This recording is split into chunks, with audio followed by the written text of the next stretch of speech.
여러분들은 혹시 한국사를 몇 개로 바라보십니까? 라는 물음을 자주 해요. 혹시 한국사라는 덩어리를 하나로 보지 않으시나 하고 자주 물어봅니다. 우리 전공자들은 오히려 한국사를 한 덩어리를 안 보거든요. 어떻게 보면 성질이 상당히 다른 몇 개가 같이 있다라고 봐요. 근데 유난히 대중들이나 수험생들만 이걸 한 덩어리로 본다라는 거죠.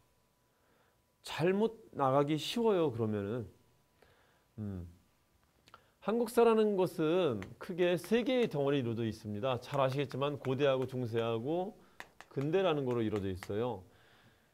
자, 한국사는 옛날 과거에 있었던 사실만 공부하는 거다라고 또 생각하기 쉬운데 그것도 그렇지 않은 게 한국사는 이론이에요. 한국사도 이론적 토대 위에 성립한단 말이에요.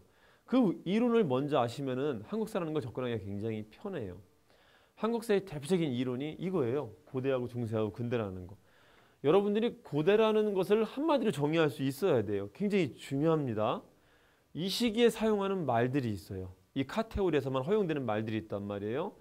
이 카테고리를 바라보는 안경이 있어요. 프레임워크. 논문을 써도 그거에 맞는 논문을 써요. 헛소리 해봐야 그건 받아들여지지도 않아요. 중세라는 시기에 통하는 논문이 있어요. 중세라는 시기에 통하는 말이 있어요. 그거를 먼저 전제하시고 좀 바라보시면 참 좋겠다라는 생각이 들어요. 아직 근대라는 게 우리한테 뚜렷한 관념은 아니지만요. 근대가 뭐 있었냐 없었냐, 근대라는 거 꼭 집착할 필요가 있냐 없냐, 뭐 그런 말 많이 아직도 하고 있지만은 어쨌든 근대라는 틀 내에서 한국사라는 게 진행이 됐기 때문에 근대라는 틀이 뭔지도 잘 아시면 참 좋아요.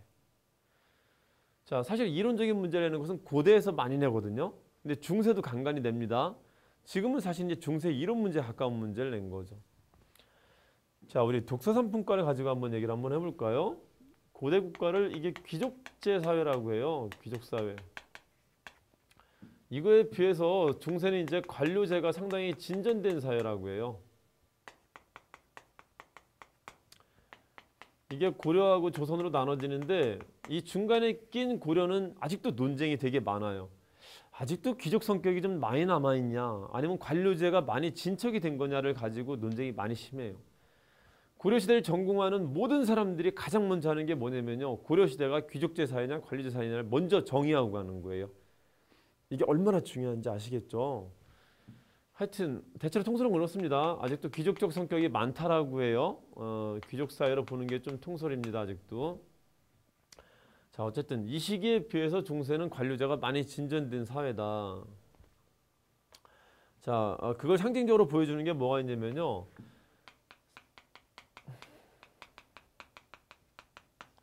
상징적으로 보여주는 게 관리들을 능력에 따라서 등용하는 시스템이 만들었다는 거예요. 관리들을 시험에 따라 등용하는 시스템이 만들었다는 겁니다. 제가 수업을 들을 때 그 원어민 선생님이 와서 강의를 하신 적이 있었거든요. 그 영어 강의를 하신 적이 있어요. 근데 그분이 이제 하시는 말씀이 자기는 동양사에서 정말 놀라운 게 하나가 있대요.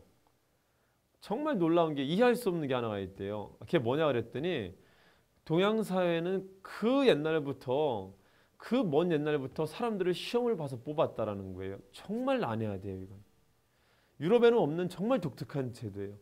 정말 놀라운 제도라는 거예요. 그게 우리나라에도 몇 세기는 이미 있었다? 10세기에는 이미 있었다라는 거예요. 굉장히 발달된 제도예요. 자기가 타고난 신분, 뼈다구, 혈통 이런 걸로 사람을 뽑는 게 아니라 이미 뭐가 등장을 했다? 사람을 시험 봐서 뽑는 게 등장을 했다라는 거예요. 굉장히 중요한 변화예요. 자, 정치 사회적으로 시기가 사회 성격 자체가 크게 변했다라고 말할 수 있을 정도의 큰 변화란 말이에요. 시험에 의한 인재 등용 제도가 생겼다라는 것은. 자, 그 한번 뒤집어 볼까요? 이쪽에 시도는 했었단 말이에요. 그게 뭐가 있었냐면은 독서상품과가 있어요. 이 시도의 의미가 뭔지는 대충 아시겠죠? 제가 지금 말하는 걸 봐서는. 자, 고대는 다시 시기를 다시 구분합니다. 중대하고 화대로. 중대라는 건 잘 아시겠지만은 왕권이 강화되는 시기를 말하죠. 귀족제 사회고 왕권과 이 둘이 기란관계를 유지하는 사회를 고대라고 합니다. 이 중에는 이때가 전제 왕권이 강화된 시기를 말해요. 이쪽에는 상대적으로 왕권이 하락된 시기를 말하고요. 자, 그래서 기억은 그렇게 하면 편합니다. 이때는 각종의 왕권을 강화하는 조처들이 나타나요. 중대 때는 왕권을 강화하는 조처들이. 자, 이때도 왕은 존재하기 때문에 왕권을 강화하는 조처를, 왕권을 강화하려고 하는 조처를 시행을 했었어요. 하지만 그렇게 기억하면 편해요. 하대기 때문에 이게 성공을 했다, 실패했다? 실패했다라는 거죠. 하대기 때문에, 귀족권이 강해진 시기이기 때문에 그렇게 생각을 하면 편합니다. 당연히 누구의 반대고? 진골귀족의 반대고. 제가 수업할 때 항상 이런 식으로 말씀을 드렸는데, 그리고 독서상품과는 무조건 제일 먼저 방점을 뭐 먼저 찍으라 그랬었나요? 제가 실패라는 걸 꼭 기억하라 그랬죠. 왜? 언제 했기 때문에? 하대했기 때문에. 그리고 항상 덧붙이는 말을 제가 무슨 말을 했었나요? 만약에 이게 이때 성공했었더라면 아마도 한국의 중세가 어떻게 됐을 것이다? 조금 앞당겨졌을 것이다. 앞당겨졌을지도 모른다라고 말씀을 드렸잖아요. 그렇죠? 하지만 안타깝게 성공했다, 실패했다? 이때는 실패했단 말이에요. 언제 가서 성공한다? 중세 가서에 성공해요. 시험에 의해서 뽑는 것은. 자, 그리고 봅시다. 독서 3분과라는 거의 의미 자체가 뭐를 탈피하려고 하는 것이다?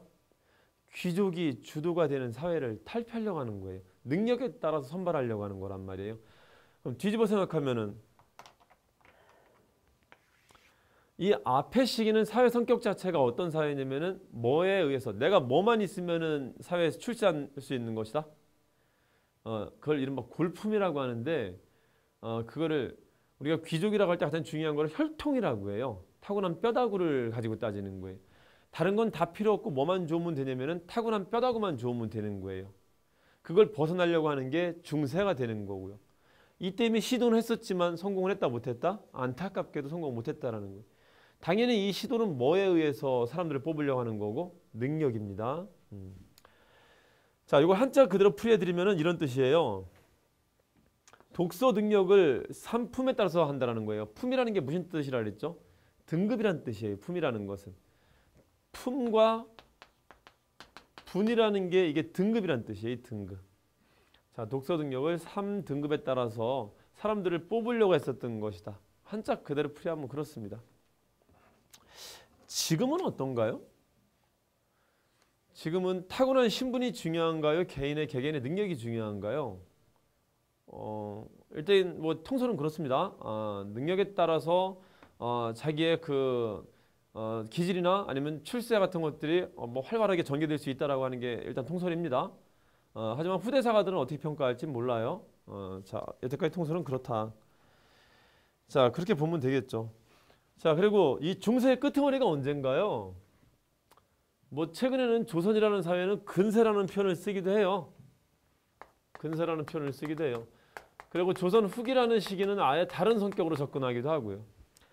어쨌든 우리 중세사 전공하는 애들은 여기까지 합니다. 조선 후기까지. 이걸 토탈의 중세라고 해요. 우리가 흔히 제도적으로 중세하고 근대가 갈리는 시기는 언제라고 흔히 얘기를 하나요? 뭔지 모르겠지만 근대 제도가 나왔다. 중세 제도가 끝났다라고 하면 언제 찍으면 된다 그랬죠? 뭔지 모르겠지만 갑오개혁 때 찍으면 된다 그랬었죠. 하여튼 이러한 중세의 제도가 없어지는 것은 대체로 갑오개혁 때라고 생각하시면 된다. 실제 이때 폐지가 되고요. 과거제가 폐지가 되고.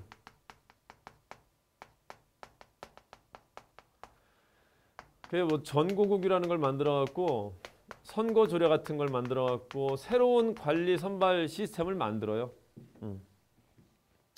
자, 됐습니다. 기억 잘못된 것이고요. 골품 신분했다라는 것은 일단 말이 안 돼요. 자, 타고난 혈통 가지고 하는 것은 앞시 귀족사의 특징을 말한다. 지금 이 도산풍이라는 것은 귀족사의 특징을 좀 벗어나려고 하는 거예요. 자, 리얼 대한제국이 아니라 갑오개혁됩니다. 자, 그리고 4번에 볼까요? 이 지역사라는 건데 적어도 전근대 수도였었던 지역은 반드시 알아두셔야 됩니다. 저는 항상 수업할 때 그 특징이 지역사로 나올 만한 것은 따로 메모를 해두라 해갖고 그 통사적인 문제가 나오니까요. 이거는 나중에 찾으려면 절대 못 찾습니다. 따로 메모를 해서 다 모아두라고 말씀을 하셨었죠. 그 중에 이전에 수도였던 지역은 반드시 기억을 하라고 했었어요. 그리고 그 외에 몇 가지 필요한 지역들을 말씀드렸었단 말이에요. 자, 뭐 청천강이니 아니면 나주 같은 지역이니 뭐 그런 것들을 말씀을 드렸단 말이에요. 원산 같은 지역도 중요해요. 원산은 이제 지역 3절 넘어갔고 그 지역의 특성까지도 아셔야 돼요. 자, 됐습니다. 한자 뜻을 제가 수업할 때 자주 설명을 드리는 편인데 한국사는 한자의 뜻만 풀이해도 문제 풀 수 있는 경우가 많아요. 나성이라는 단어를 그냥 그 한자 뜻을 알았다라면은 이게 틀리기가 참 힘든 문제였을 겁니다. 아마도. 나성이라는 게 무슨 뜻이죠? 나성이라는 게 무슨 뜻인가요?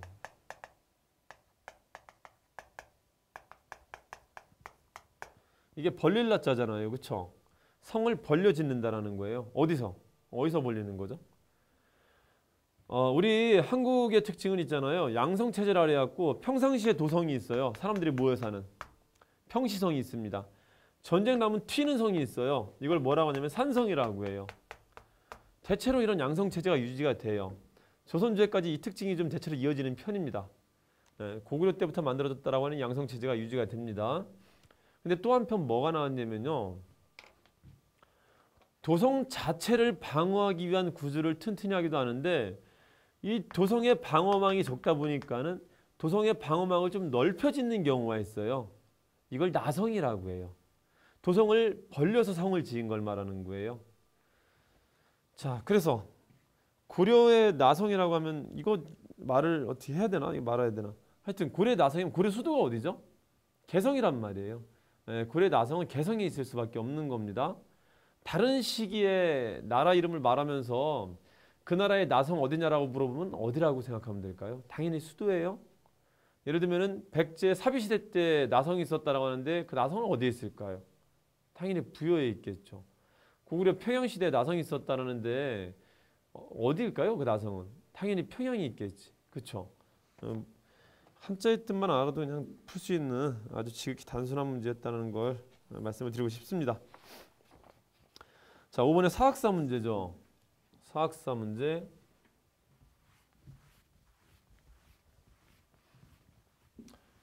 자, 우리 역사학의 근대라는 것은 언제 생겼다라고 하죠? 역사학의 근대. 전근대하고 근대의 차이는 뭡니까? 우리 한국사가 아직까지도 서양의 이론을 빌려다 쓰고 있거든요. 여전히 통용되는 게 고대, 중세 이 시기구분법이 이게 서양의 구분법이란 말이에요. 바뀌지 않을 겁니다. 한동안 바뀌지 않을 거예요.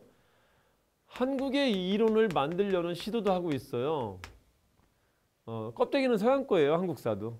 컨텐츠만 우리 거지. 아직도 한국의 학문이라는 것은 상당히 요원하다. 한국은 아직도 이론의 소비적 역할만 하지 생산적 역할을 못합니다. 한국사도 이럴지언데 뭐 다른 학문은 뭐 말할 필요도 없죠. 그럼 뭐 여러분들이 전공하시는 게 뭔지는 잘 모르겠지만 대부분 뭐 보다 잘 아시잖아요. 대부분 그렇잖아요. 그렇죠? 특히 외국 학문 중에서도 미국 학문에 많이 종속되어 있는 편이죠. 미국 학문이 위험하면 한국 학문은 당연히 위험하게 됩니다. 그냥 너무 절대적으로 신뢰하는 것은 위험할 수도 있다라는 걸 좀 기억을 해주셨으면 좋겠어요. 한국 이론을 만들려는 것을 뭘 가지고 시도를 하냐면요. 이게 사학사라는 거예요. 역사학의 역사라는 건데 옛날에도 역사책을 만든 사람들이나 역사책을 끄적거리는 사람들이 있었다는 거죠. 그 사람들의 마인드를 한번 훔쳐보려고 하는 거예요. 그걸 가지고 우리 역사는 어떻게 발전해 왔는가를 구조화시키려고 하는데 너무 힘들대요. 이게. 그러니까 여러분들한테 많이 내야 되는 문제인데 잘 못 내는 게 너무 힘들대요. 2000년 초반부터인가요? 여러분들 이런 문제 나오기 시작했던 거 아시죠? 역사 개론 문제 나오기 시작했던 거 기억나시죠? 이거 지금 자치 감춘 거 알죠? 역사학의 객관주의니 주관주의니 말했던 거 있잖아요. 역사학을 공부하는 친구들은 수험생이든 뭐든 간에 최소한 역사 개론에 대한 지식은 있어야 된다라고 이제 문제 집어넣었던 거거든요. 이건 시즌은 지났습니다. 안 낸다는 게 아니라 시즌은 지났어요. 일단 이게 시즌이 지난 이유는 뭐냐면요. 이걸 살리려고 했었어요. 이거에 대한 연구가 많이 진행이 되고 이게 지금은 거의 필수 과목으로 들어와 있어요. 분과 학문으로 시도를 하려고 해요. 이거를. 근데 너무 힘들대요. 너무 요원하대. 그래서 많이 못 내고 있을 뿐인 거지 방점은 이게 아니에요. 이제 이쪽으로 이게 아니에요. 이쪽으로 맞추고 있단 말이에요. 자, 그래 나온 것 중에 하나가 이거다. 대체로 이런 흐름이 있었다라고 해요. 고대의 흐름은, 고대 역사학자들의 흐름은 뭔가